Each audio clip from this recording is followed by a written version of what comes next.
everybody. Welcome to a very, very special episode of Hawk Blogger Mornings. I'm Brian Nemhauser. You can find me on Twitter and Instagram at Hawk Blogger. And on this Thursday, October 10th, we have hit episode 200 of Hawk Blogger Mornings. After starting this show on a whim and seeing if I would be able and interested to do this for 30 days straight ahead of the draft, and whether anyone will be interested. And it just kept going and growing. And here we are 200 straight days later. No breaks, no weekends, every single day for the last 200 days. And we're just getting started. And it's very appropriate that today we have Mike Randle at Randle Rant on Twitter from FTN on the show. FTN's been was the first official sponsor of this show and has been with us almost the whole way. Mike, how you doing this morning? I'm doing good, sir. Congratulations. I did not know that I was blessed to be on the 200th episode. You do incredible work. The growth is obvious just watching it so quickly. Your charitable works. This is great. I'm honored to be here. Very excited. Awesome. Well, before we get into all the goodness with Mike, and we're going to have Mike for the first half of the show, and then I've got some special surprises for the second half of this show, just to get us in the right frame of mind for this game tonight. It is a Thursday night football game, a rivalry game. It is also Geno Smith's birthday today. So a lot of special milestones. But before I do that, I would be crazy to not thank a lot of folks who have made episode 200 possible. So I wanted to take a moment just to recognize a few people along the way. And I think the first person that I'd have to mention, I think should be pretty obvious, but I want to thank Detail Oriented. Bobby has been amazing in setting the standard for generosity and support along the way. I want to thank what have been our 7-year patrons. People have been supporting the show for 7 years, even before we did Hawk Blogger Mornings. Joey Tesla and Pete Kimmel were the original YouTube members for this show and have been on for 7 months. And then we've got all of these 6-month members as well. Tons of people that have been here since the beginning. And I want to thank everybody. Everybody that is a member, a patron, who's been a co-host, who has simply been someone who's liked or subscribed or just watched and enjoyed and shared with other friends. It's been a special community that we're growing, and I really, really appreciate all of you and just want to say thank you. So let's hope today is a memorable day, not just for 200. Let's hope it's a memorable day because the Seahawks do something that most people are not expecting them to do. And let's start there, Mike. We get into this game tonight, Seahawks versus 49ers. What are the folks at FTN seeing in this game? What's the current state of the model? I think it's a 3.5 point spread in favor of the 49ers. What's the magic 8 ball telling us right now over there at FTN? Very undecided, very uncommitted right now. We have no edge on the projected side of 3.5, negative edge on the Niners -3.5, but nothing over the top for the Seahawks. We have a slight edge to the over, which I would be careful with, Brian, because I found that over the last 5 years I've been charting it, overs can hit on Thursday night games early in the season. But of course, it makes sense. As the year goes on, people get worn down. Injuries, of course, Seattle, you know about them. The game tends to slow down, and they're going to be concerned about making mistakes. So we have only the slightest of edge to the over in this game. No pick on the side. Our model projects it as a 26.5 to 24.5 Niners victory tonight. Well, that's pretty close. Yep. And maybe closer than what it's been in past years. 2-point game there. Talk to us for a second, Mike, about the 49ers are not the team that most people expected to come into this game under 500. 2-3, 0-2 in the division. What do you what's kind of contributed to that? What are some of the players that are maybe underperforming expectations so far this year? Well, I think a couple things. Let's start with the offense. I think the uncertainty with Christian McCaffrey threw things off. Jordan Mason's been great, better than anyone could have expected if Christian McCaffrey's going to be out for this long. But the lack of Brandon Ayuk also, and the fact that it took him a while to get back into the swing. If you have a player who's out in the preseason for whatever reason, they're not going to make an impact right away. That has thrown off the depth chart. That has thrown off the progressions. That has thrown off Brock Purdy's first read, who, again, has done a wonderful job, but still was not a highly touted recruit coming out of college. So Kittle was banged up for a little bit. They had, if you look at their games, I think they've been better than people realize. And I do think that if Seattle gets this game tonight, this is a mammoth win for you because you have 2 of your next 3 games at home. Then you have a bye week. And then you have a game at San Francisco, but you have the bye week to prepare for it. So Niners have crushed the Jets. They played Minnesota on the road 23-17. Minnesota obviously still undefeated, one of the few undefeated teams left in the NFL. At Los Angeles, that was a bad loss, crushed the Patriots. And then the game last week, what you want. People have asked me on social media, what do you think tonight? What you want for Seattle, Brian, is no turnovers. If Jordan Mason doesn't fumble with 6 minutes left and goes in, we're not even talking about that game. But the Brock Purdy interceptions and the fumbles. So I would say that's been their struggles, the inconsistency on offense, the turnovers. The defense has been good, but they've struggled to stop teams late in the game because they've been worn down because the offense has been struggling. So fascinating game tonight. And if you get this, a 2-game lead over the Niners after week 6 is a big deal. Who are some of the players that maybe have played well against the 49ers this year and helping to contribute to their 3 losses? What are some of the playmakers that have stood out? Well, last week, Kyler Murray goes 50 yards up the middle on the first drive, cashing, ironically, one of our recommended best, which was plus 290 on Cardinals' first score because they're so good at the design plays. But it's clear that the Niners come into games trying to shut certain people down. They limited Marvin Harrison Jr. Trey McBride did nothing, but they couldn't stop Kyler Murray scrambling. The Minnesota game was particularly rough because they were playing well, but they gave up the big play. Justin Jefferson had 133 receiving yards, Brian, 97 of which came on 1 pass. So you take that pass away and you end up saying Justin Jefferson only had 36 receiving yards. He did leave the game late with an injury, but they have been able, their defense, to play better than you would think. The problem is they're giving up the big play, the Kyler Murray run, the Justin Jefferson bomb. They're not getting attacked with the short to intermediate routes. So that's what I think they have to be leery of tonight with, of course, DK Metcalf is going to want to rebound from last week's performance. And with this plethora of wide receivers who will be able to beat them deep. That is the way to beat the Niners. Get pressure on them, force some turnovers, and try to get the big play on them, which teams have been successful to do. As far as kind of prop bets for this game and who the FTN likes, and it's a good chance to actually remind people if they haven't gone over to ftnfantasy.com, use promo code HBAM. You should. You save 15%. I am a subscriber. It's less than $8 a month with that promo code. It's a fantastic deal. And it's a site that I go to multiple times a day to get insights on the Seahawks and the NFL. So HBAM promo code for FTN Fantasy. You'll not regret being a subscriber. All right. So what are some of the props that are showing up in this game? Glad you asked. You go to our prop tool here, and we have each game ordered by edges that we find for each of these props. I would project this to be a close game. I would project Seattle and the Niners to be battling all night long. So how's this going to look? Well, I don't think the big players are going to necessarily make huge plays early on. Looking at DVOA for Seattle's defense, per Aaron Schatz here at FTN, the big area you've struggled, Brian, is defending wide receiver 3s, where you are 26th in the league. So our number 1 prop on the board is Jawan Jennings of San Francisco, over 28.5 receiving yards. That's a 17.4% edge just for the people here. 10% or higher is a play for us. For the Seahawks, we think DK Metcalf is ready to regress back to where he normally is. Our second biggest edge, DK Metcalf, over 62.5 receiving yards. We project him for 81 receiving yards tonight. That's a 15% edge. So DK Metcalf rushing and receiving. The one that we're concerned about is Kenneth Walker. Now, I used our splits tool and took a look at Kenneth Walker.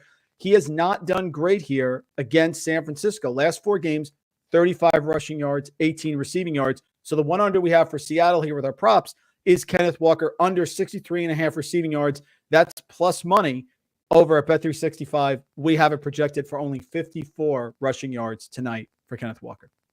Interesting. Yeah, I mean, I think I look at the 49ers run defense, and they're going to come out trying to stop Kenneth Walker. I think the Seahawks are going to very much try to establish him, and I think they're going to be more committed to him than they've been in almost any game. And so it'll be a matter of whether the Seahawks can get enough first downs in order to continue to be able to hammer at them with him.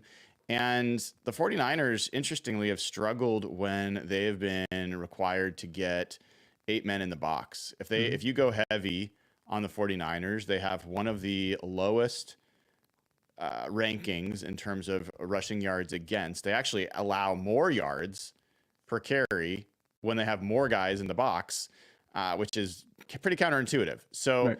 I think this is a situation where you might see the Seahawks bring extra players on to block. You might see extra tight ends. You might see tackle eligible, which we haven't seen at all so far, and see if the Seahawks can be the ones that really push the ball. The interesting thing there with DK Metcalf, Mike, Charvarius Ward has been a pretty good matchup for him over the last couple years.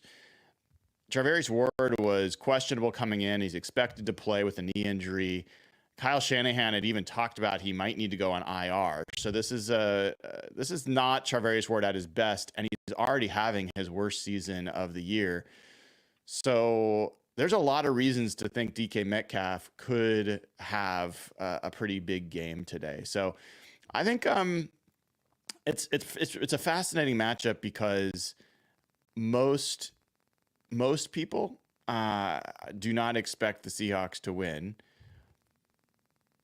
In a lot of ways, the Seahawks have more advantages in this game than they've had against the 49ers in years, which is probably they had zero advantages in past years, and now they have at least a few. So, yeah, it's going to be fascinating to see how these two teams match up. Yeah, and Brian, yeah. One thing is I think I overrated too some of the matchups early in the year when we met. Patrick Surtain, great job against DK in the first week, but then Christian Gonzalez, who's great as well, torched by DK Metcalf at New England, 14 targets, 10 receptions, 129 receiving yards. I don't think he was on them the whole time, but he definitely was on them some of those big plays. So DK has shown the ability that he can beat anyone. And like you said, Ward is a little banged up. They're at home. He's had 6 or more targets in each of the last 4 games and 7 or more in 3 of the last 4 games. That should be enough, I think, Brian, to hit that over on that prop. So I would be shocked if DK doesn't have a good game tonight. I would.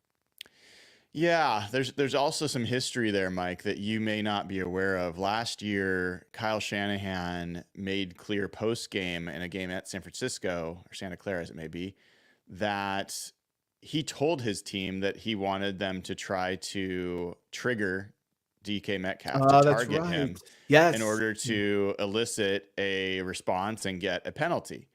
And so Fred Warner absolutely cheap shotted DK Metcalf, went at his back of his head and neck with his elbow late in the game. And they didn't call it on Fred Warner, but they did call a penalty on DK Metcalf when he retaliated. And I have to think that is going to be somewhere in DK Metcalf's mind tonight. And great point. Yep. This is also a game where Geno Smith knows very well he has not beat the 49ers as a starter. There's some additional motivation for those two players to have great games. And if they have great games, you got to like the Seahawks' chances of making this a really tight game. Yeah, it's a great call. That's right. I did read that. I remember watching the video. Great call. Love the motivation. Anytime you have a revenge spot, Brian, I'm knee deep in whether James Cook is going to play against the Jets this week and whether it's a Ty Johnson revenge game. So how dare we mess up the fact that DK, yes, has extra motivation tonight, of course. So what are some other insights maybe that FTN has for us on this game? Anything from the data side? Obviously, you get Stats Hub, you get access to DVOA. Anything else that's kind of jumped out to you when looking ahead at this game? Yeah, San Francisco, 5th overall in DVOA. Seattle has dropped. So at the end of this, I'll kick it back to you on the health of the Seattle defense, because I think that's really been the issue. against Detroit, I saw your highlights as well when you were live. It was a great matchup here, but the concern was they had struggled to stop Detroit. Now, you can rationalize that was Detroit at home, all of that, fine. But the Giant game where they were dinking and dunking the whole game. So I think the key would be the health. Seattle's defense was much higher earlier in the year, is now dropped to 13th. They need a big performance tonight. San Francisco 4th against the pass, but like you mentioned, Ward's a little banged up, so I do think they should hit some explosive plays. And San Francisco 20th in run offense DVOA. So the Seahawks here should be able to limit the rushing attack, and everyone's going to be reacting, at least publicly, maybe outside of Seattle, to seeing Tyrone Tracy do what he did last week. I think that was an anomaly. I think they show up tonight.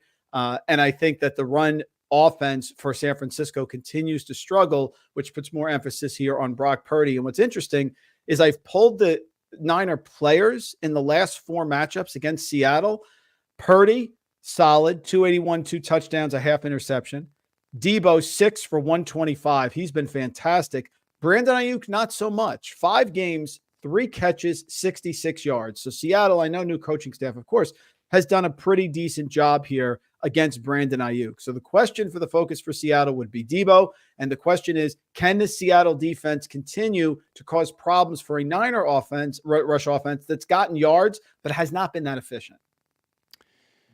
Yeah, and the absence of Riq Woolen is going to loom large there, and certainly probably is part of the Brandon Ayuk issues that he's had in past matchups. And now without Woolen, we're going to have to see who the Seahawks choose to put out there on guys like Brandon Ayuk. Ayuk had his breakout game this past week against Arizona. I think he had over 100 yards in the first half, maybe even. And that's going to be a fascinating part as well, because it also is a 49ers offense that breaks tackles, that they're known for that.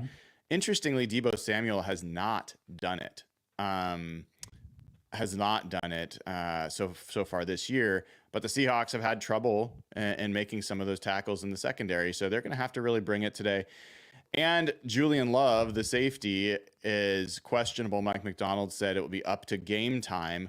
Seahawks have generally been pretty cautious about injuries, and so you have to wonder if Julian Love is going to play. If they're missing Julian Love and Byron Murphy and Riq Woolen and Uchenna Nwosu, like it's a lot to go up against any offense when you're missing that many starters, especially a really desperate 49ers team. But I think that's the key, is can you get the rushing game going? I mean, Kenneth Walker, of course, Brian, you know, all of us here at Fantasy World love the double flip against the Lions. I mean, so we know the rushing attack here for Seattle can get going. I think you have to be able to get long, sustained drives for that reason, move the ball up and down. I expect, as we heard from the coach, to get a lot of Kenneth Walker tonight, maybe Zach Charbonnet more out of the backfield, short dump passes. That is the key, because you can't keep getting off the field, especially with the limits on defense. But I think tonight is an extremely close game, 100%. All right. We've got a few questions from patrons and from YouTube members. And the first one for you tonight, Mike, is a fantasy football question. Comes from Zeej. Says, I've got 2 wide receiver slots and a flex. Of these 4, who sits? Terry McLaurin, Chris Olave, Pickens, or Hubbard? Yeah, this is my number one fantasy rule, and I've been getting this, Brian, across social media. You cannot give up on your early round picks in week 5, week 6. I don't even think about making a move on them until after we're past week 8 or week 9. So Chris Olave is going in the starting lineup for me. I believe Spencer Rattler, when he came out and said, I'm going to get the ball to Olave, he was someone who was drafted 2nd or 3rd round. He has to be on the field for me. I would put Chuba Hubbard also. I think he's done enough, and I don't have any confidence in the Falcons on the road, even though recency bias said they played well. But I don't have any confidence that they should be able to dominate the Panthers, even the Panthers at home. So for me, I'm starting Olave. I'm starting Hubbard, and I think it comes down to Pickens or McLaurin. It's a coin flip. I do think Baltimore's going to play well this week, and I think Washington at some point is going to struggle Jaden Daniels, even though he's in at 4 a.m. and doing all this incredible stuff that he's done. So I probably would pick Pickens, despite the struggles, over McLaurin, but it's close. But the two that I'm starting are Olave. I'm not giving up on him. And Chuba Hubbard's been fantastic. I think you're on mute, Brian.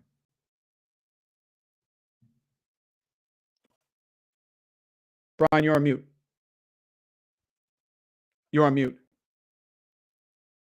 I am on mute. There you go. Sorry. So from the perspective of somebody who looks at data over there at FTN, Mike, is it more likely that a team in the NFC West gets 10 plus wins or no team in the NFC West gets over 9 wins? Oh, the thing that popped into my mind, Brian, when you brought this up, when I got this question, was Marshawn Lynch running down the field in Seattle as the 7-9 Seahawks are playing well in the playoffs against the Saints. The answer statistically, the way the NFL is structured, is that no teams in the NFC West get over 9 wins. Everything is structured to mediocrity. Everything is structured to regression. And to prove this point for the NFC West, the only team that really people thought could run away is San Francisco. And these are great coaches who at the point are making adjustments here. You've seen underdogs of 6 points or more this year, I believe, Brian, are 18-3 against the spread with something like 10 or 12 straight up wins. So everything in this season, after last year, the betting public had the best season in the last 25 years statistically, has been back and forth. What you see the week before does not apply. Up and down. The Bills, could you be flying any higher than the Buffalo Bills after destroying the Jaguars on prime time to go to 3-0? And now they've lost 2 in a row and could lose their 3rd in a row this week to the Jets.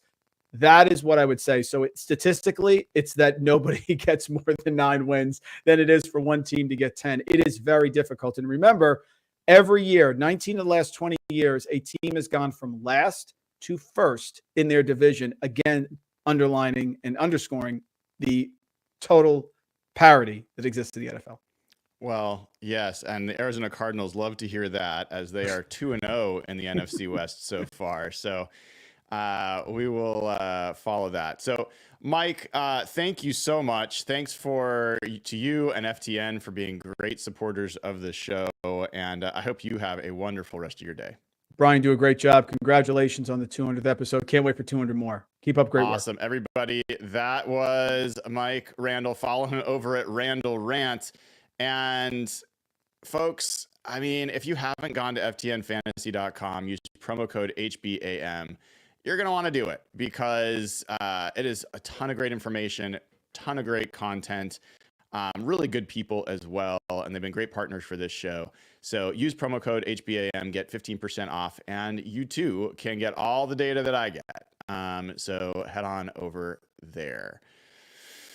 So I'm a little bummed, I got to say, that we're having some audio issues. So everyone that's tuning in live, sorry that there's nothing I can do about it. I wish I could restart something, but this is a host problem. We had a problem last night on Real Hawk Talk. We ended up deleting the show, starting over. That seemed to work.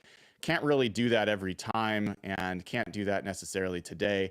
So sorry about any of the audio issues. It's a good reason to be a patron because you can get all of the clean audio that I post at patreon.com/hawkblogger for every show.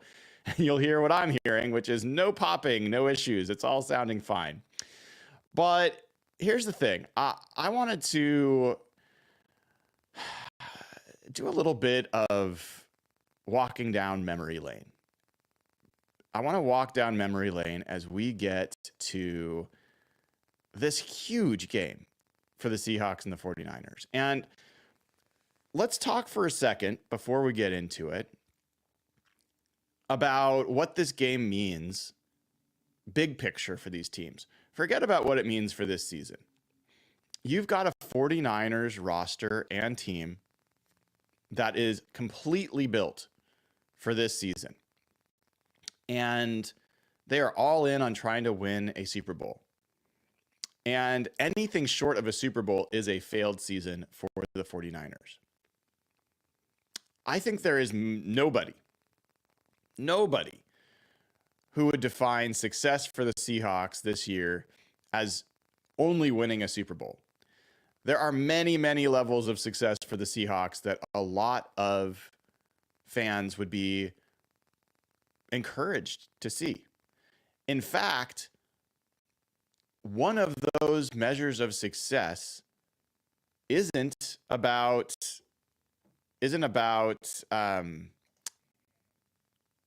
how many wins the team gets. It isn't about making the playoffs or winning a playoff game or anything like that. One of the measures of success for the Seahawks is beating the 49ers. And even short of that, a measure of success for the Seahawks this year is being competitive. They have not been competitive in these games over the last few years. And so you enter this game, big picture, you've got a brand new, youngest head coach in the NFL for the Seahawks, trying to build something here. You've got Kyle Shanahan, who has blown more 10-point leads in the fourth quarter than any 49er coach in history. He's also blown more fourth quarter leads, 10-plus point leads in the Super Bowl than any coach in history.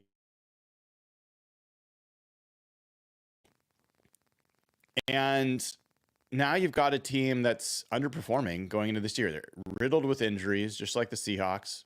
Some might say worse, but definitely a lot of challenging injuries for them.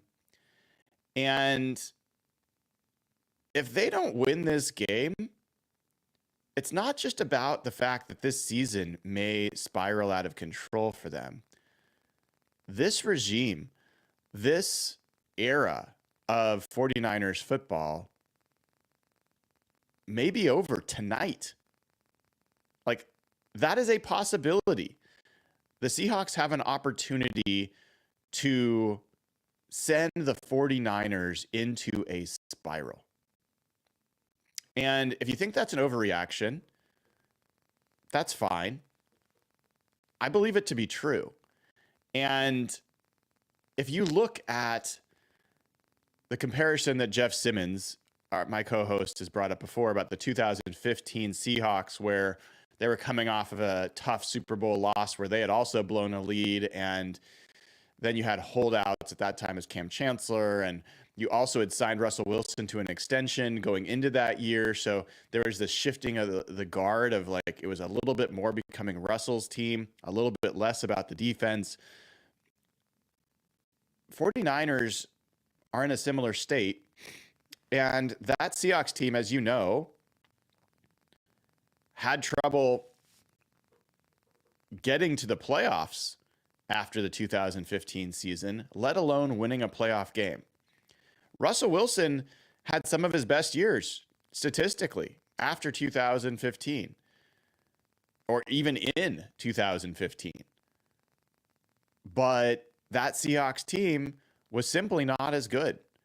And Brock Purdy, similarly, is statistically having maybe his best year, making some of his best throws. But even if Brock Purdy continues to step forward, with what's going on around him, this team may really fall backwards in this division. And so huge meaning and significance to this game for both teams, but much more devastating potential outcome with a loss if it's the 49ers. And with that in mind, let's talk about some devastating moments for the 49ers, shall we? Let's see. We're going to play some audio for you, and hopefully you guys can hear this okay, and see if you can recognize what this is from. It's going to be a few plays at the end of a game. I want you to listen, and we'll talk about it as we go. Unless you don't get it. Go up top. Mahomes cradles it and goes down to the 13-yard line. The rhythm of that, he's made one mistake. It's Pacheco. Down to the 10. Niners have to guard these last 10 yards with their life. You recognize this one yet? Steve Wilks, who's called such a great game defensively, having to go against Mahomes, the most unenviable task when Mahomes knows what he must do. 2nd and 7. 10 yards from the win. Mahomes throws it to Kelsey in the middle of the field. Kelsey plowing ahead.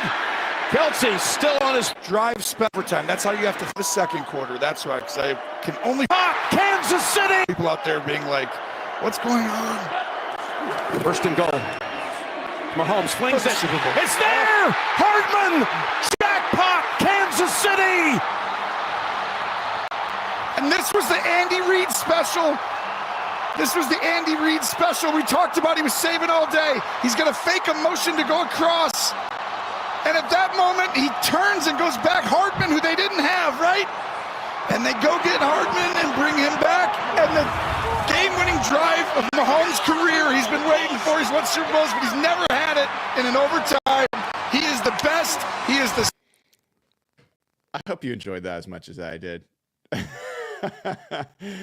I love that clip, and I love listening to, I mean, that was so much fun watching the 49ers blow another Super Bowl in a game that they played really well in, and I certainly had a lot of fun watching that game. But that's not it. Let's go back to another time. And I'm gonna mute for a second so I can blow my nose. It's driving me crazy. Sorry about that.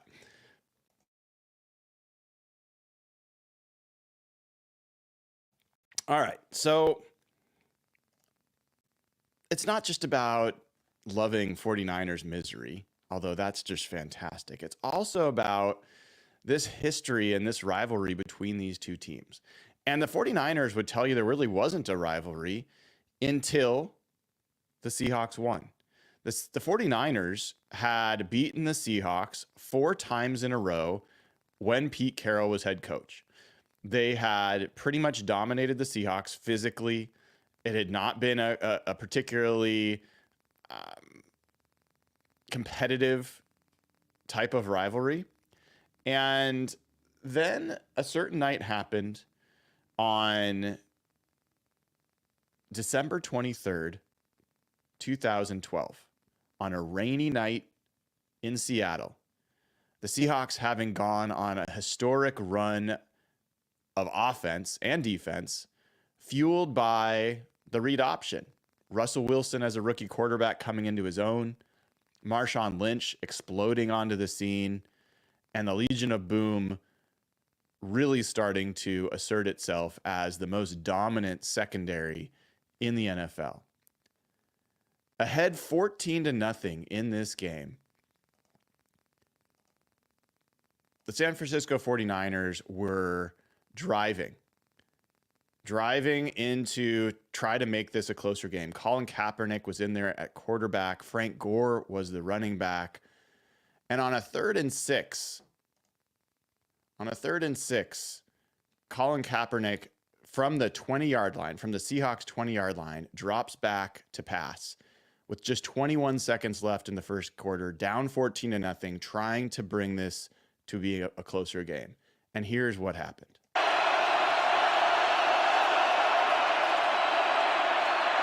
And Kaepernick wide open and making the catch, and what a shot. Flag is thrown.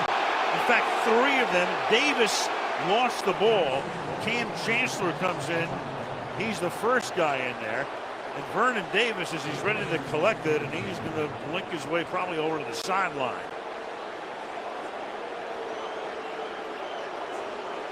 Wow.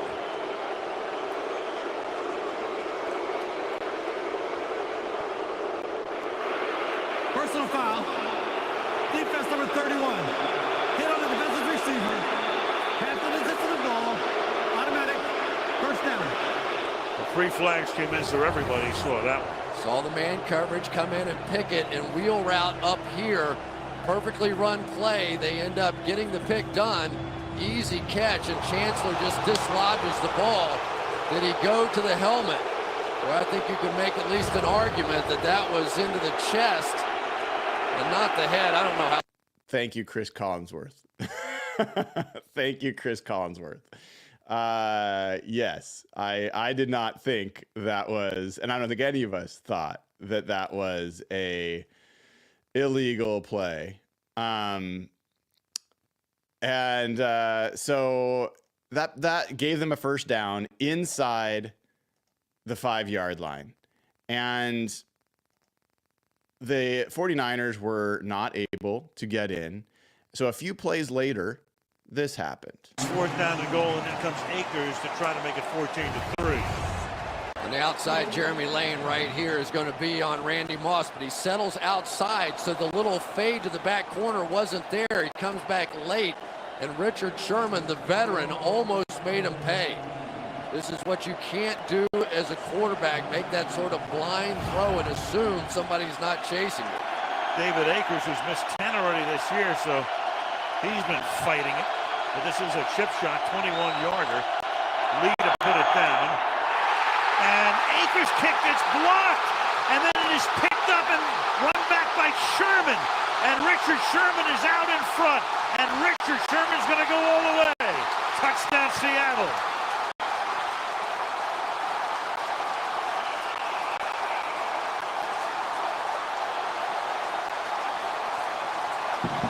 And this noise can register on some seismograph right now.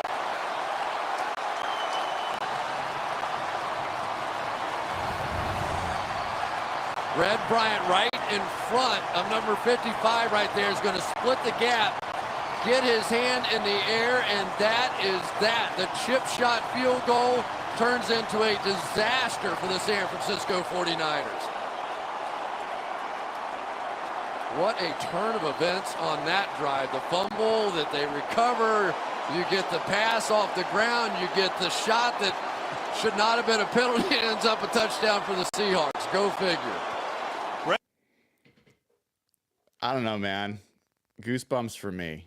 Goosebumps for me. And one of the things that stands out for me in that game is, like, one, I just love hearing Red Bryant's name that we don't talk about as much. But, you know, that was a team that just had leaders all over the place and guys that stepped up in big moments all over the place, on offense, on defense, coaching staff. And it's such an underrated part of what made that team special was their competitive spirit and their just attitude, the dog that they had in them, the alpha mentality that they had. And one of the great things about this matchup with the 49ers and having a team that's been known as the bully and the physical team is that when you fight back, when you demonstrate your ability to punch with them and put them in the corner, it gives you a confidence, it gives you a swag that you can't get any other way.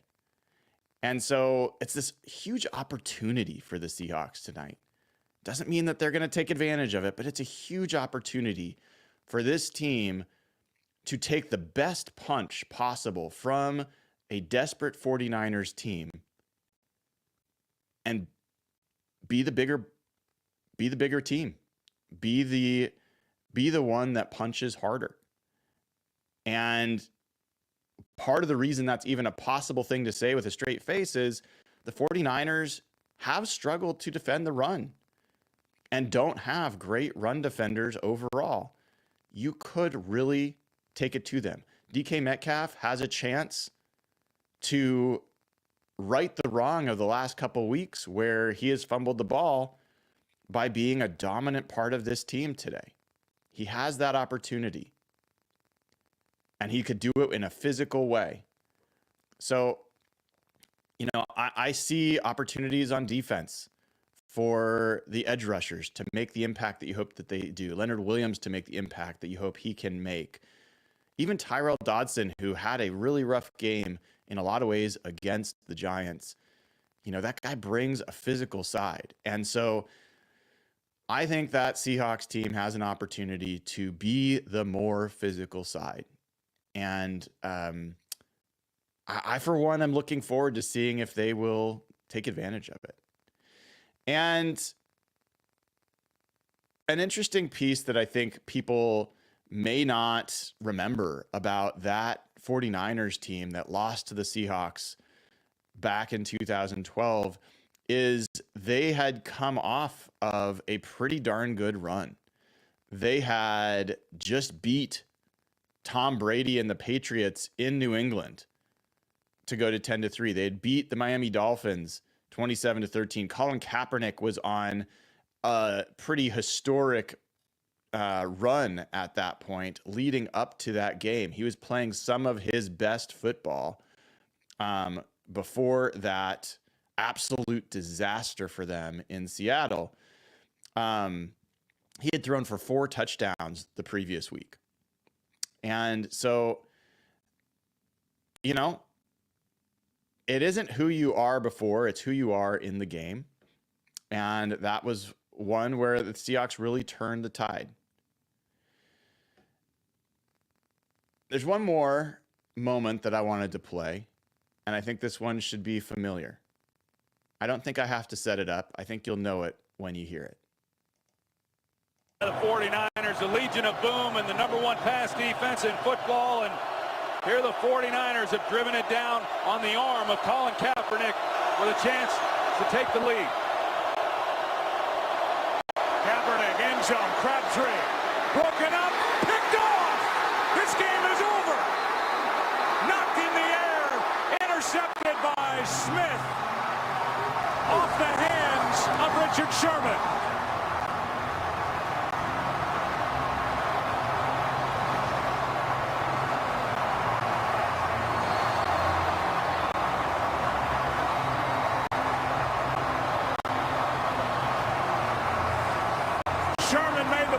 Smith was waiting for it. Flags came in at the end of the play for unsportsmanlike conduct. But with 22 seconds left, it's Richard Sherman, who played for Jim Harbaugh at Stanford, knocking it into the air, and Smith there for the interception. There's not many guys who can make a play on this ball. Richard Sherman, who you said he was a wide receiver at Stanford, he's out of position, but he's able to turn enough and get his left hand on that ball just to keep it from being a touchdown. And how about Malcolm Smith in pursuit? After making the play on the tip, leading to the interception. About you. Crabtree, don't you open your mouth about the best. Or you, I'm gonna set it for you real quick. LOB. All right, before, and Joe, back over to you. All right. I love that team. I love that moment. Certainly the pinnacle moment for me as a sports fan was that moment. It wasn't the Super Bowl. I was there for it. That was fantastic. I loved watching them win a Super Bowl. Watching them conquer that 49ers team, that was the Super Bowl to me. That was the moment where that was a fantastic 49ers team. And beating them, that was the ultimate. Like in that moment, they played a good game. They came out, they forced a fumble on the first play, if you remember. There was adversity in that game. The 49ers were winning at halftime. Colin Kaepernick was running all over the place. The Seahawks came out in the second half, and what did they do? It was Alvin Bailey, tackle eligible, running it down their throats to physically take over that game. And then the catch on 4th down by Jermaine Kearse when the 49ers jumped off sides and Russell Wilson sent everybody on 4 verts when they jumped and he threw it out there. That was just a team that fought every single moment. And when they won, there was nobody better in football. And for my money, there hasn't been a better team than that 2013 Seahawks team in a long time. That team had everything going for it. And, thank God we got 1. Obviously, it would have been great to get 2. I think they could have gotten 3. But, I will never complain about getting the 1. So that's what this rivalry is. That's what it represents. And I don't think that this current Seahawks team fully understands the history of this group, but I do. And I'm not even sure that all the fans that'll be at the game fully appreciate that rivalry for what it is. But I know all of you do. And so when they kick the ball off tonight, it's not just another game. It's not just the 5th game of this season, 6th game of this season, excuse me. It is the next chapter in the most bitter rivalry for this franchise. And it is interesting that both teams, both fan bases are a little bit quieter leading up to this game than almost any I've seen in recent years. Because I think 49ers fans are a little bit hesitant to stick their chests out because their team has blown games to really bad football teams. You guys are upset about the Giants game. I mean, at least the Giants beat another team. The Rams have only beat the 49ers. So I think the 49ers fans are a little timid. I think Seahawks fans are also understandably timid. These have been two very disheartening losses where you just see your team getting beat in ways that don't line up well, that just don't line up well with how the 49ers play. So you're going to have to see a performance that is different than what we've seen from the Seahawks the last 2 weeks in order for them to get this win. But here's the thing. You don't have to see the Seahawks be something that they haven't been this year. What you need to see is that they are able to stop the run, which, by the way, they have done during this season, especially when they have a neutral box with 7 guys on defense. They are a top 5 run defense when they have 7 guys on the field in the box. They need to get pressure. And by the way, the Seahawks are still one of the top pressure creating teams in the NFL, and they should have both of their edge rushers back in this game for the first time since Miami. They should have those guys playing with Leonard Williams to start a game for the first time since Miami. And by the way, in that Miami game, both Mafe and Williams left the game. So it's really been since week 2 that they had those guys, what will hopefully be a full game. Kenneth Walker, who's, when he's been given the ball, has been the most dynamic back in the NFL this year. And he was not given the ball enough last week or this past weekend. But he has an opportunity to just get back to who he was, who he's been. And the 49ers are not the team that clearly can take that away. So this is a group that doesn't have to reach a level of performance that they have not reached already. It is a group that needs to return to the levels that they've been at this year and do it collectively. They need to play a game on both sides of the ball, include special teams, all 3 phases, to win this game. And I think they absolutely can. I think the 49ers are going to come out. They're going to try to put the Seahawks away early. And the Seahawks are going to show their mettle right away.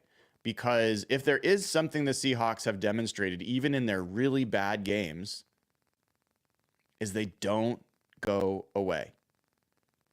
How bad was that performance against the Lions on defense? It's about as bad as it gets. The Seahawks were in that game to the very end. How bad was the performance on defense against the Giants? It was awful. The only reason that game wasn't tied was because the Giants were able to do a field goal block that almost no other team in the NFL is capable of doing. So it was tied at halftime, should have been tied at the end of regulation. Arguably, it should have been the Seahawks winning. As bad as they played, as much as they were dominated, they still should have won that game. So before you enter this game timid and concerned, consider the fact that the Seahawks have played on balance better this year across their 5 games than the 49ers. And San Francisco, their strength of victory is not good. They beat the Jets, under 500 team. They beat the Patriots.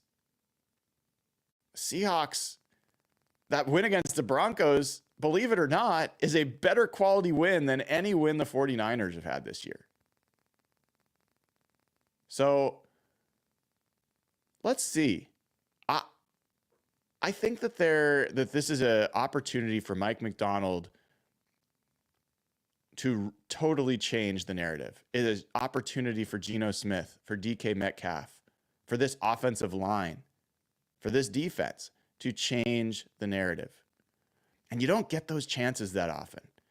They lose this game and then they beat the Atlanta Falcons. That won't change much in most people's minds. Even if they then beat the Buffalo Bills, that would be a big deal. It'd certainly be a big deal. Wouldn't be the same. Tonight's a rare opportunity for the Seahawks to start a new chapter, not only in this rivalry, but for this franchise. And if they manage to do it, your Seahawks are going to win this division. They're going to go to the playoffs. They may win a playoff game or two. This is just one of those games that defines your team and defines your season. Obviously, you'd wish that you'd have your Reek Woolen. You wish that Julian Love would play. You wish you had Byron Murphy. I think Byron Murphy is a huge, huge loss for this team in this game in particular. I would love to have Byron Murphy in this game. But you play with who you've got, and the Seahawks have enough. They do have enough. And as much as everybody's concerned, the odds here are roughly 50-50. It's a coin flip. And that has not been the case for years. So I'm looking forward to this game. I'm looking forward to being in the stands, screaming my head off, wearing my Geno throwback with my special edition throwback hat, which I thank a nameless person in the organization who got this for me. Let's have fun tonight, folks. Let's have fun. And let's hope that it's so fun that when we do a post-game show later tonight, that it is a celebration. That would be great. And it's possible. A lot has to go right, but it's possible. So be out there, believe, watch this game, watch your team have an opportunity that they're not going to get many other times. Okay, there were a couple things I wanted to get back to. Seattle Sports Gamer is a new member. It's so awesome. Thank you so much. It's special on episode 200 to still be getting new members. I love this and appreciate folks who have been members and who are joining. So Seattle Sports Gamers, our latest addition. Derek Gilbert with a super chat says, congrats on episode 200. Thank you, Derek. I really, really appreciate it. Appreciate you and appreciate not only all the YouTube members, but all of the patron members, all the likers and subscribers. Appreciate the partners, the sponsors, FTN Fantasy. Use promo code HBAM, gets you 15% off. I'm a huge supporter for the show, making a lot of this possible. A huge thank you to Pagliacci Pizza. If you aren't ordering Pagliacci Pizza for the game tonight, you are crazy. Order Pagliacci Pizza. Order some Pagliaccio salad. Order some gelato. It's amazing, and you won't regret it. If you actually click on the description of the video, there is a link to get special deals from Pagliacci Pizza just for Hawk Blogger Mornings listeners. So make sure you add yourself to that list. Get yourself some special deals. I think you will absolutely be grateful that you did. So on that, I just want to thank everybody one more time for sticking with me through 200 episodes. We're going to see how far we can take this, how many days in a row we can make this happen. And let's hope the Seahawks give us great things to talk about. Whether they do or they don't, I will be here. But it certainly is more fun when they're building something. And I think independent of the outcome tonight, I think this team is building towards something. And we're going to learn a lot. So if you haven't already, please give the show a like, click subscribe. Thank you for putting up with the bad audio. I will try to talk to StreamYard and see if I can figure out what's going on and see if they can fix anything. Having worked in tech, my guess is that they'll just not have much to say. But I really, really appreciate you all. Thank you for sticking with me. And this has been episode 200 of Hawk Blogger Mornings. Take care, y'all. I will see you all later tonight for the post-game show, and have a great day. All right, take care.